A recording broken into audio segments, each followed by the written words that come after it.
Hello YouTube friends, welcome to the Red Parrot channel. I am your host, Mary Ellen. This episode is a Textile Thursday, pardon me, where we do a day 2 of chindi carpets and the disassembling of them and the discussion of them. Thank you so much to everybody who expressed interest in seeing more episodes like this. I really appreciate finding people with an interest in textiles and also the lovely comments and information that everybody has been able to share as well. So thank you very much for that. I really appreciate that you're here. So let's get after it. What did I do? So this will be once again a long meandering discussion of what's happened. So carpet 1 I disassembled with great fury and cut all the bits, and carpet 2 I pulled out individual strands. I think I just hit you, I'm sorry, I didn't mean to do that. And I wanted to see what the framework looked like, and here's what the framework looks like. It's this long, it's this kind of fiber. This fiber is not particularly strong. I don't think I will do anything with it. I might keep it for a bit and then I will probably just do something else with it. That maybe if I use it for anything, I will need to wash it because it is dusty along with everything else. But I chose to disassemble it like this because I am essentially a curious person, and I wanted to be able to show you this as a result. So this is the, do I have a piece of paper? Of course I have a piece of paper.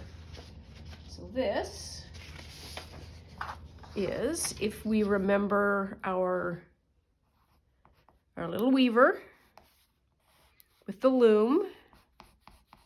Nope, we won't do that. We'll draw it again and draw it properly.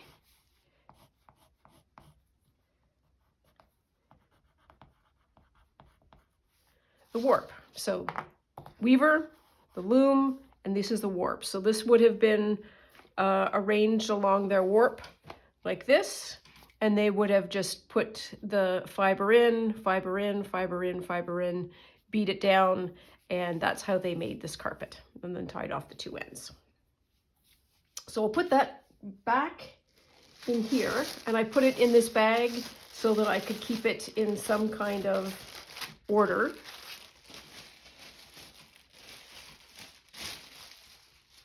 For easy moving about. One of the questions that Margaret asked, and she asked a couple of really good questions, was how did I wash this and what detergent I used, and can you use vintage rugs for this? And so I have put together answers to that, and we'll go through this in a long and leisurely way. But I am going to first stop moving it. Hope you can see this whole thing. Yes, you can. This is the instructions that I have put together as something to follow. And this is largely what I call the curious me process. There is a setup. There is an initial check for any unfast dye. There is washing to remove the dust and dirt. Questions around using a washing machine or not, and if you are, what do you do? And then if you want to do a small batch, and we can also talk about the vintage rugs and a couple of other items that are important. So, how do we do this so that we can, here's my ruler. So I'm just going to go through them like this so we can keep track of where we're at. Hopefully I'll leave this as a blank page again at the end. So this was the result that I got. I suppose we should start with that. So this is all of the fabrics, and this is rug number 2, and this is rug number 1. Rug number 2, if you remember, has got much wider fiber in it, and number 1 had much thinner fiber in it. So that's why there's viewed differently. So setup, exercise number 1. I was using a tub at the time because I had both rugs completely taken apart. You don't have to do that to wash them. You can pull out an individual thread and just individual strip of fiber and deal with that, which if you are prone to being overwhelmed, or you don't want to do everything all at once, or you want an easy way to store your fabrics while they're not being used, i.e. assembled in a nice carpet, you can do that. All kinds of choices. I just want you to know that my method is not necessarily the one that you need to follow. You can mix and match as you need to. So this isn't all, but let's say this is the fabric that I had. So I'm using a tub. Before I do anything, first thing I do is I sort them into fibers. So these are both the same. This is a bit of brown. This is a bit of brown. Here's a bit of blue. I'm going to use this. Here's some orange, some more pink, and some green. So that's the setup. So I've got them all sorted. I'll sort of put them by the side of my tub. And then I filled the tub or something. So you can use a sink.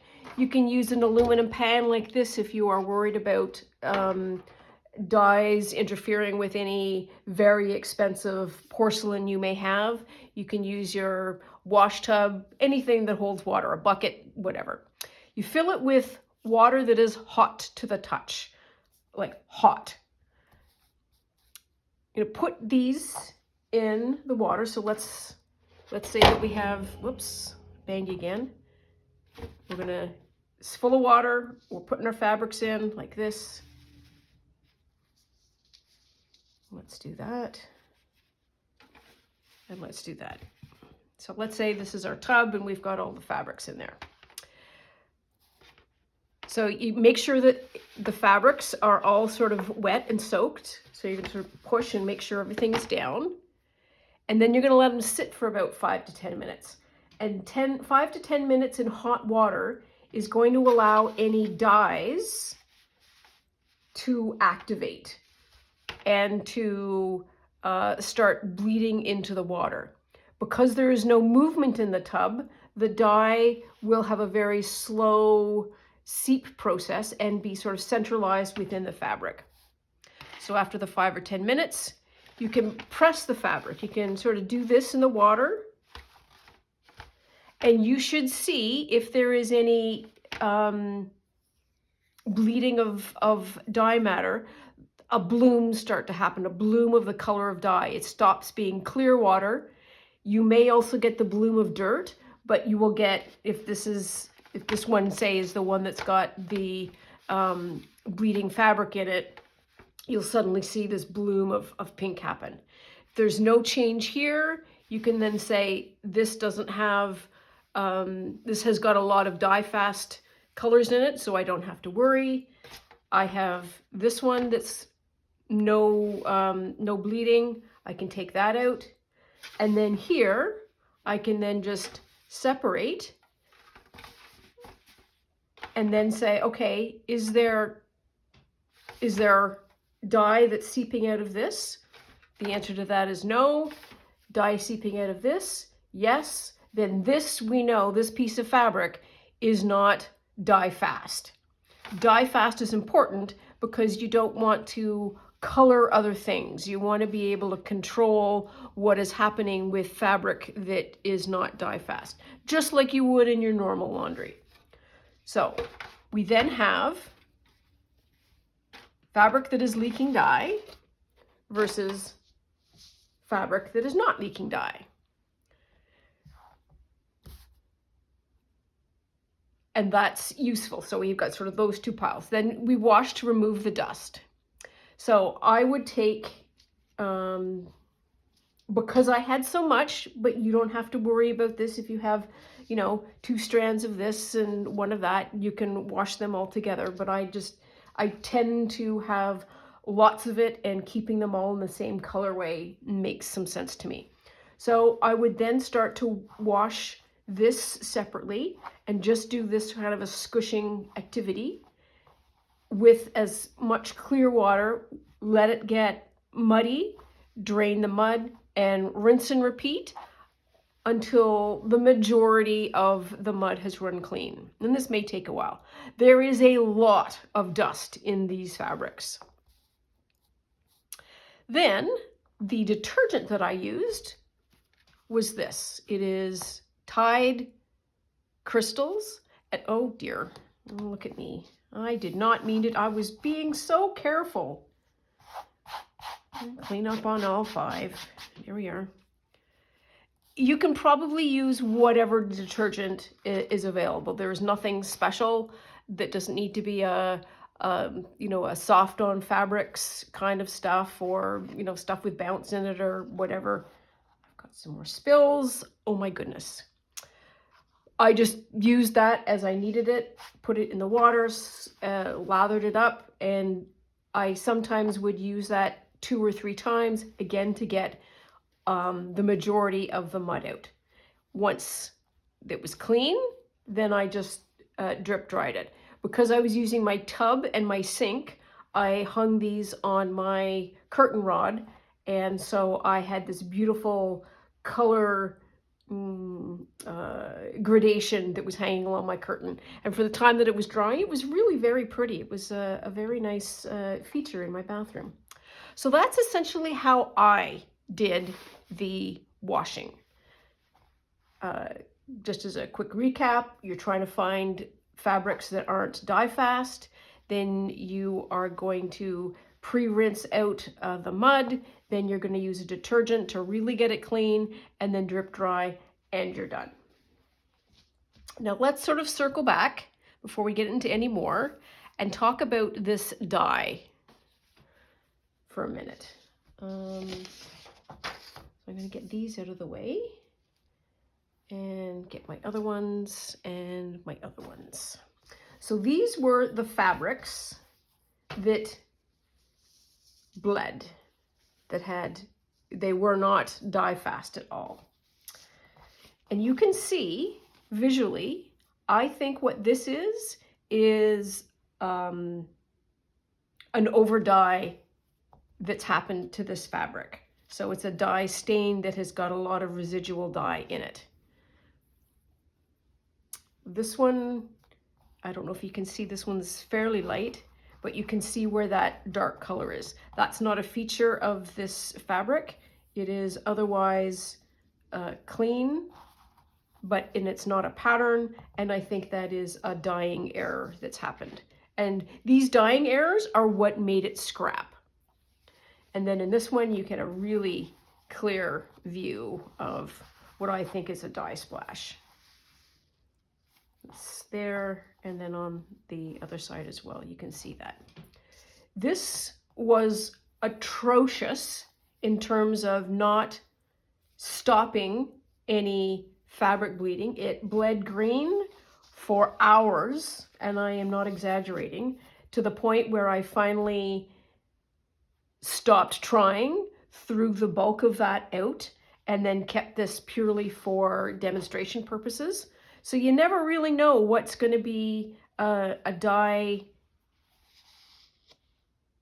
unfast material versus one that is going to be dye fast. These you could visually tell in advance. If you looked at it closely, you might go, this seems to be a visual flaw. I wonder if that's dye. It may well be. So what I did eventually was, when I started to figure this out, was I just cut that off the fabric, cut that off the fabric. This was a whole string of fabric that I got rid of. And then this I just abandoned all hope of rescuing or washing it.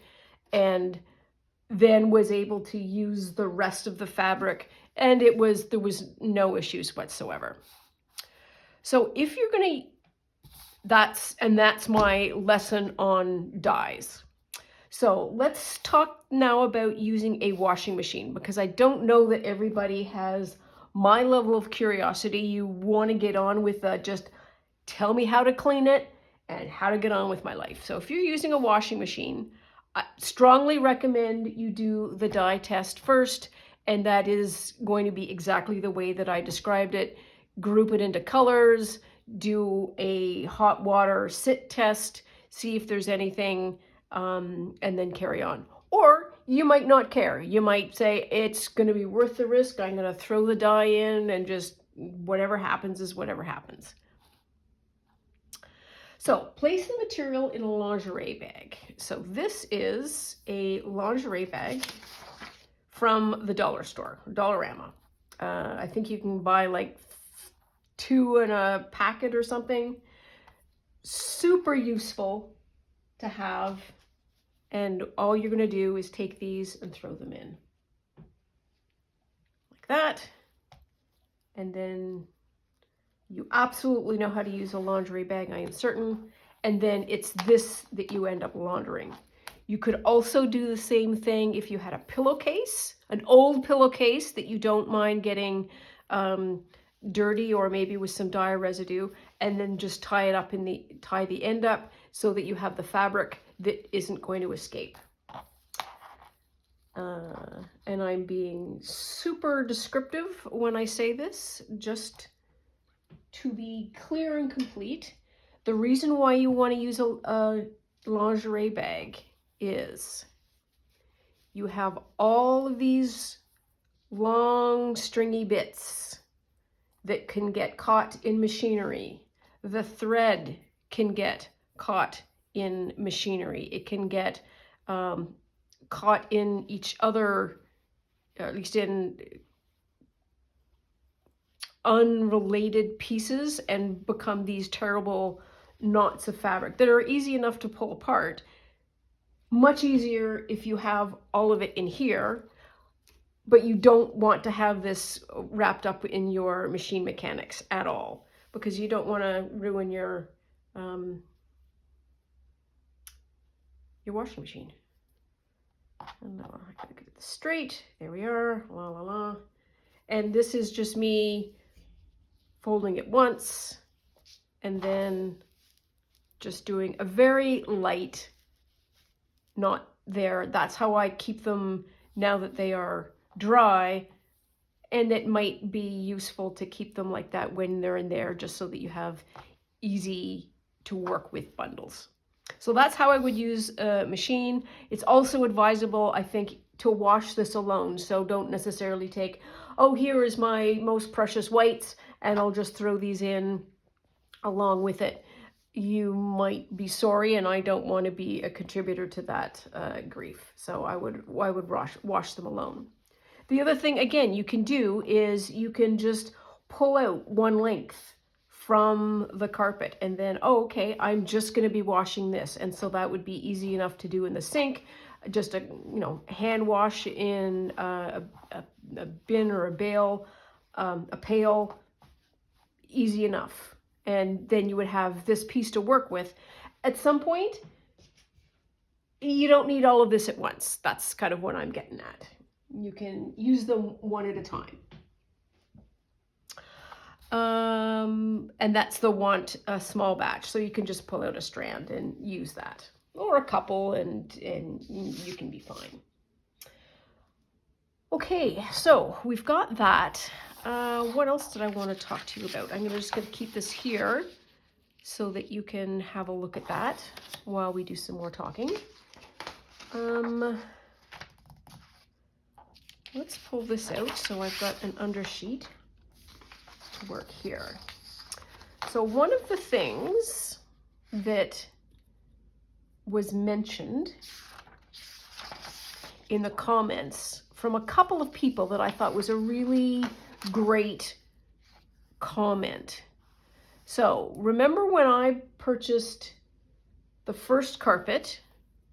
So carpet number 1 had thin patterned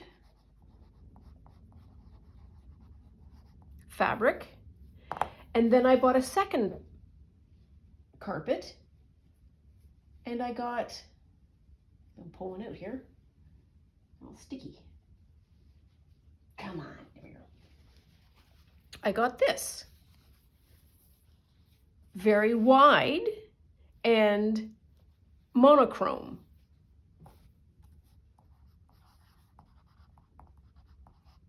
Wide.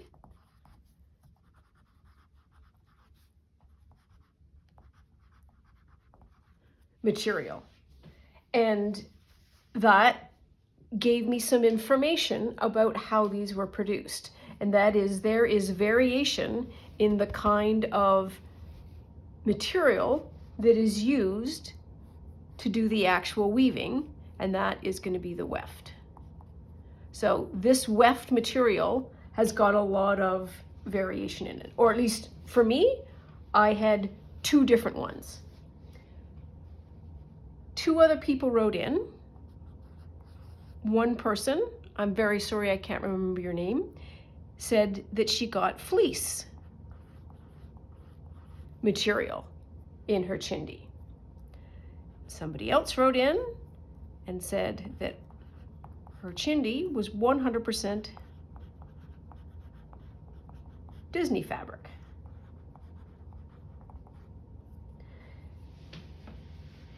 A disappointment if you didn't want fleece and you were looking for something that was at least this. The same thing with Disney. Great if you were a Disney collector or you wanted to use a Disney, that's a popular and enjoyable fabric for you. A huge disappointment if you're not. So I think the thing that we are looking for is actually something that is wide. Well, let's do it in a different color. Something that's wide and patterned. That's the sari chindi fabric that we are most looking for. What else did I want to say about this?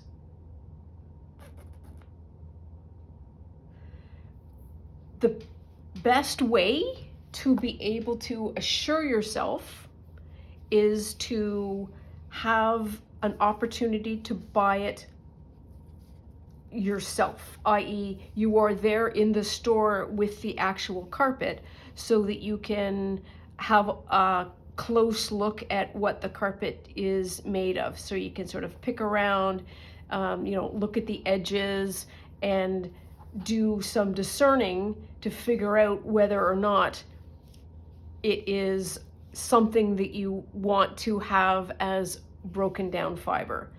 Fleece should be able to be clear because fleece is going to be a knit and it will visually show you knit. You may have fleece is usually two different textures on each different side. Disney might be a little hard, but you might see something that makes you think of a Mickey Mouse nose, or oh, that's a Minnie Mouse shoe, or gee, that's the yellow of a Goofy. You can start to look at the colorways and it sort of give you information about what it would look like if it is undone. And if in doubt, you're more than able to say, I'm not sure, so I'm going to pass on it, or it's $5. I think this might be what I'm looking for. Let's just try because I am essentially curious and I can use $5 as a $5 ticket to a day's worth of carpet deconstruction enjoyment. That's essentially what I did. So there's that. Then once I sort of had this information, where are we here? I need marker because we're gonna do something fun. We're gonna draw a process flow, which is one of my professional delights in doing. So to me, the thin pattern and the wide monochrome, those were both saris.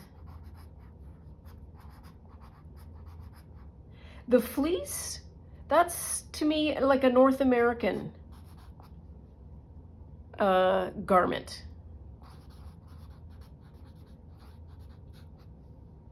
The 100% Disney fabric, that is 100% North American, destined for Disney company fabric.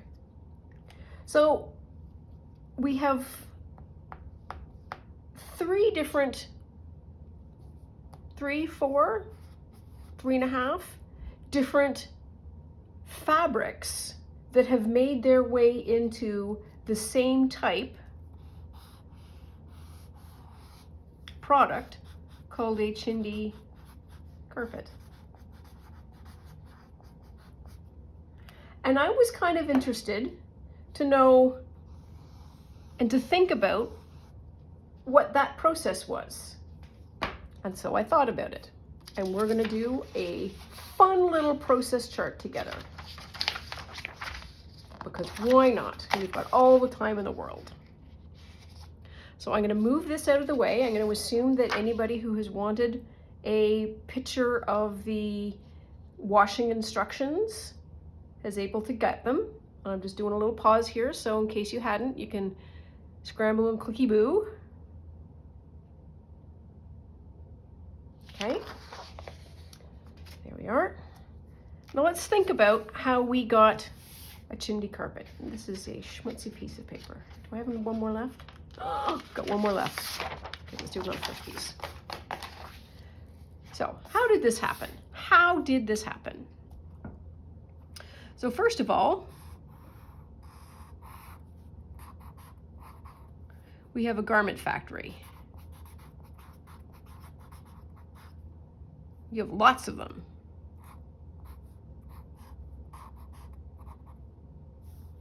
Right? Got a lot of them. They have textiles coming in. They have bolts and bolts and bolts of fabrics coming in, and they are producing two things: garments, and for them, something called waste fabric. Now, India has got 1.4 billion people. So they are making garments for their country, which is, they are largely using the cloth of a sari, and there is another kind of, it's kind of like a top that's got like a longish, like an apron look to it. I can't remember the name of it, but they're making a lot of Indian garments because they have to clothe 1.4 billion people, or 700 million women, at least. India also, so the garments are going to what happened to my cap? The garments are going to themselves.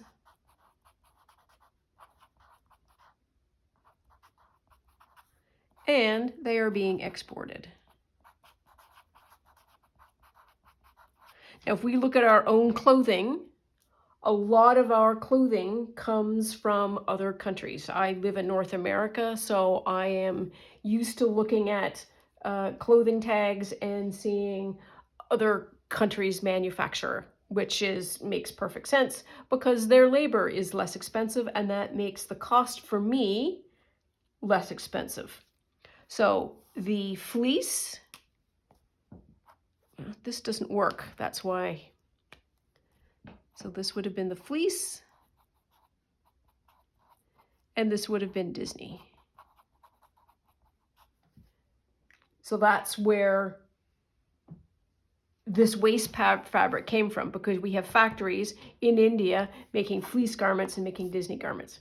Now let's look at this waste fabric, because this is really important to our various story. So we have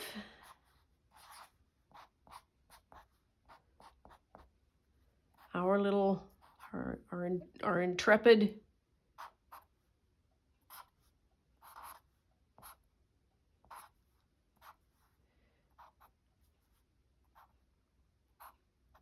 there we are.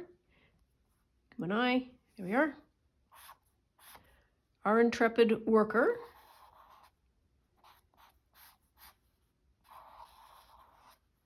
and I am not exaggerating when I show you that as a bales of waste fabric being transported via bicycle. I've seen videos on YouTube where they are exploring the textile industry, and this is the method of transportation of the waste fabrics. Now, these waste fabrics get stored outside in sort of a general area. This is a hot, poor country that does not have the same kind of warehousing ideals that North America and some of Europe has, and so they are storing these bundles outside. And right nearby, usually under some kind of tent place, we have our weaver, who has put a warp. Ooh, I'm leaning over here to reach. This is his warp, or her warp. And they are using these as the weft. So you can sort of see where all of this has come from. Then we have a bunch of these people.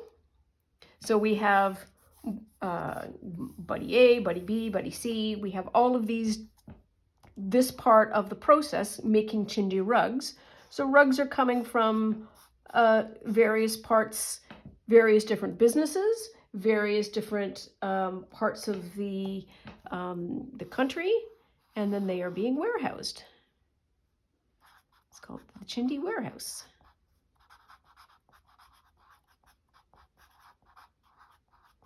And I feel like I need to label, here's our weaver, and this is our busy person. There we are. Give her some hair. The chindi warehouse then loads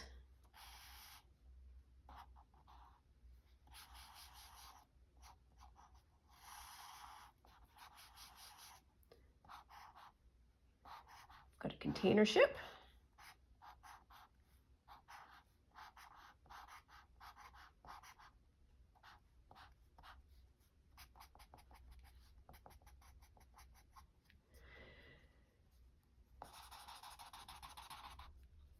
We're gonna, so this is a container ship.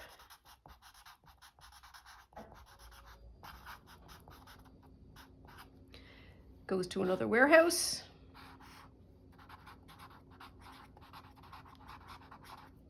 Where Dollarama picks up their one container. And from their one container, they then use a truck to distribute to their store. Store 1, 2, 3, 4, 5, 6. Where we can come along and get a chindi rug for $5. That's the process, I think. Horseshoes and hand grenades. I'm sure there's a lot of detail in here that I have missed, but broadly speaking, that's how we get a chindi rug. and how our chindis can be different kinds of waste fabrics, and how they can be different because they have the massing that happens here. The $5 is extraordinary to me as a cost, because if you go back through this, we have trucking, we have storage, we have warehousing, we have the entire voyage, ocean voyage to get it to a port. We have the warehousing, we have the weavers doing their thing, we have the business person collecting their waste fabric. I have no idea whether or not this waste fabric has a price to it, whether or not this person is just getting it for free or they have to pay for it. But look at all of the steps where somebody somewhere is getting a little bit of money. And all I have to pay for that is $5. That's just extraordinary to me. Anyways, I think that's what the pathway is. What else can I tell you? Oh, I know. The last thing I wanted to go over with you, because there may be some viewers who are new to junk journaling and would like to know, okay, so I've got either this is a chindi or I've got this is a chindi fabric. What can I do? And so I'm going to move my pen over here so I can get access to some things. So first thing, you can use them for tag toppers of all different kinds. And the way I measure something out is I will take an end and without much ado, measure about 6 inches. This is about a 6-inch tie, and you know, it could be longer. You know, you want to make it elaborate, that's fine. I might, depending on the kind of tag, cut this in 2. This is a nice sort of large piece of fabric that might be a little bit too chunky. Depending on your use, you can cut it up 6-8 inches. Bob's your uncle. You can use that. You can use a longer piece as a tie. This is dictionary page, and there are stickers inside here, and this is going to go inside a gift. And so this is just taking the long length and then just using it flat as a tie. And this doesn't need to go in a junk journal. This could be for any kind of gifts that you may want to be presenting, and just use it as interesting wrapping paper.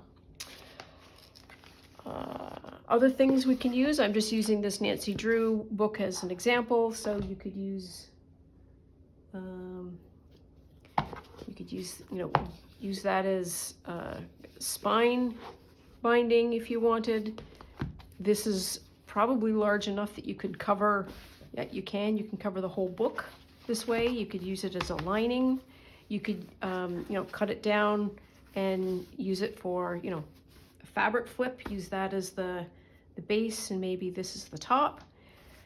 You can use this as a sort of an edging for paper. There.